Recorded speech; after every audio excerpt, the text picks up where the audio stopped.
I haven't featured the cigarette butt police for a while on this channel, also known as street wardens, because they have no powers to exploit. But this one is a keeper. Hello, sir. Hello, sir. Sorry, just speak to you, sir. You want to speak to me? Yes. What? My name's Jacob. I'm an enforcement officer for Tunbridge Council. Yeah. Just to let you know, under Section 87 of the Environmental Protection Act, it's an offence to litter. That cigarette you were smoking, you threw it on the floor, stumped it out. So it's not allowed, okay? So I just need to verify who you are, and then we can deal with it by the lowest means of enforcement. Have you got any ID on you? No, I haven't. Okay, that's alright. I'll take your details verbally. That's alright. Hello, sir. What's your first name? Hello, sir.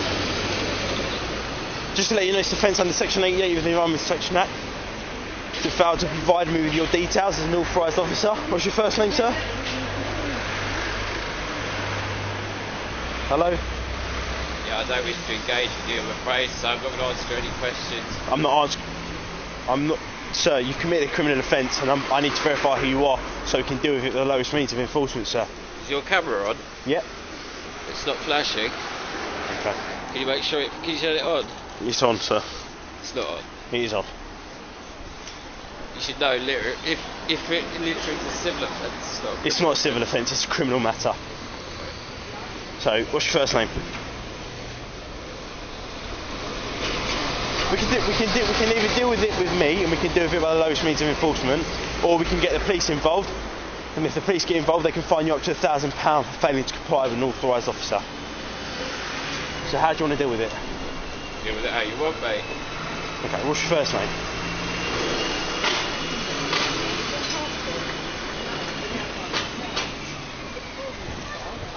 Why did you question whether my camera was on? I want to make sure your camera's on. Yep, it is on. Why isn't it flashing? Look. Yeah. Okay. So what sort of question does that answer then? What's your first name? What sort of question does that answer? Well, so I can deal with you by the lowest means of enforcement. No, I'm not like saying. Yeah, that would be what, sir? Well, you know what the lowest form of enforcement would be, wouldn't you? What is that then? I don't know, you tell me, you've done all the training, haven't you? Well, you seem to be quite clued up, so you said it's a civil offence. So obviously you seem to be. Well, I'm not clued up if it's wrong, am I? You said it's a criminal offence, so. Well, you said it's a civil matter. So you're committing another offence by not complying with me, sir.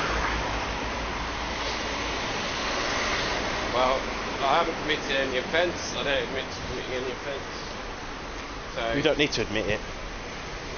Well, you don't have any right just to go up to people and ask their names, do you? Yeah, I do. I'm authorised by the council, sir. You're not authorised. Well, I dispute that. You dispute that? You're authorised. You can ask my name, but it doesn't mean I have to give it. Well, you do, because it's a criminal offence for you not to, because you've committed a criminal offence. Okay. So, what's your first name? As I said, I'm not. This is a.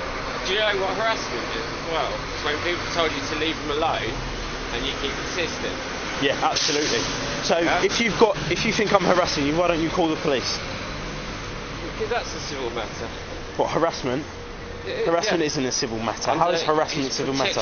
You'd have to take someone to court and get an injunction. That's a civil matter, isn't it? What, harassment? Yes. Not necessarily. Protection from Harassment Act 1997. There's a non-molestation order. I can't get a non-molestation order. Do you know what a non-molestation order is? It against a family member. No, not necessarily. Yes, it not is. Necessarily. Look it up on your phone. Not necessarily. I'd have to apply for a protection against harassment order against you under a protection from harassment order in 1997 as a civil offence. Alright? Look it up. Non-molestation. Why don't you look up Section 87 of the Environmental Protection Act? Okay.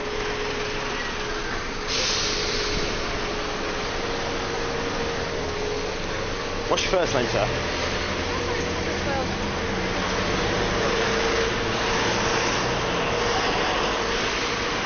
What's your first name, sir? I'm not giving you my first name at the moment, mate. I said I'm not giving you any comments. What's your first name?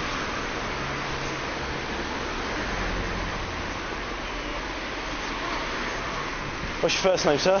First name is No. N-O. Name is Comment. What number do you live at?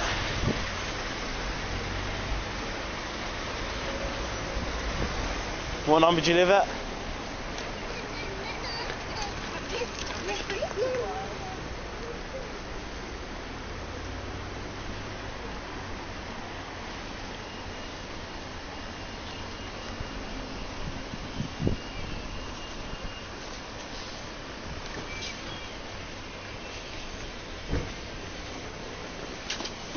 Okay, sir. Like I've said, you've committed a criminal offence, okay? Can you get out? No, you've just assaulted me now. You've just assaulted me, so you're not going anywhere. We're going to call the police. What do you mean? I've just assaulted you. You've just assaulted me. Well, the cameras. Undercommon assault. You've just assaulted me undercommon assault, sir. Get your fucking hands off me. No, I'm not going to. You're going to wait for the police now. You're going to wait for the police now. Otherwise, I will deliver a preemptive strike. So I'm warning you now.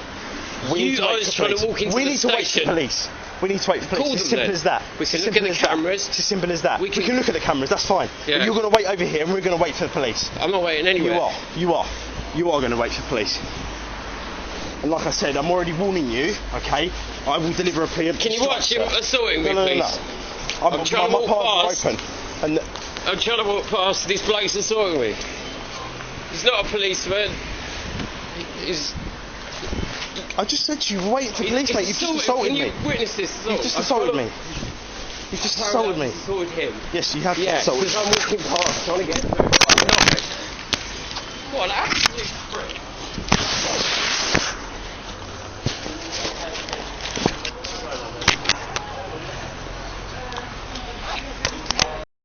So let's have a quick rundown on everything the street warden did wrong, which was, well, everything. True that failure to provide your details to a street warden upon request can amount to a criminal offence, but that doesn't place the street warden in any better position. All they can do at that stage is call the police, and depending upon the arrangements they have with the police in that area, they're likely to receive the standard response times that the rest of us have to endure, which could be days. I cover the full extent of street warden powers in Chapter 6 of Copper Stopper, giving you a full lowdown of what you should do and say if you're confronted by them. I don't advise walking off because it nearly always results in them following you like this in their desperate bid to earn a commission. This certainly looks like harassment, but Section 13A of the Protection from Harassment Act 1997 provides a defence if it's for the purpose of preventing or detecting crime. However, street wardens have no powers whatsoever to prevent you from leaving, getting your way, or place their hands on you. It's clear that this street warden has tried this trick before, barging into his prey and then screaming assault. And if that isn't enough, attempting to place this man under a citizen's arrest for common assault, something he cannot do, as common assault is a summary offence and citizen's arrest can only be made for indictable offences, which, ironically, means that the mere act of making a wrongful citizen's arrest becomes an assault, leaving the street warden open to charges and a potential lawsuit. As for the claims of being able to make a preemptive strike, he couldn't argue he was acting in self-defence at that stage because he was the one committing assault as well as putting himself in danger. Not unless the preemptive strike he was referring to was his mobile device hitting the pavement, because that's how this particular encounter ended. Well, that and being sued by Ian Gould, who brought a civil claim against the Tunbridge local authorities for assault and false imprisonment and succeeded in winning his client £3,000 in damages. All I can say is that it's shocking the length that some of these street wardens are willing to go to earn themselves a commission. The warden in this video is lucky he didn't get knocked out, because if he had have done and not got up, he could have been fined himself, because leaving rubbish on the ground is a criminal offence liable up to a £150 fine. Copper Stopper is out now in paperback. It's packed with essential guidance on hundreds of law enforcement scenarios, traffic stops, home visits, street encounters, interviews, arrests, allegations, and covering victims of crime. It's your ultimate defence to protecting you from them. Follow the links in the description to purchase a copy today.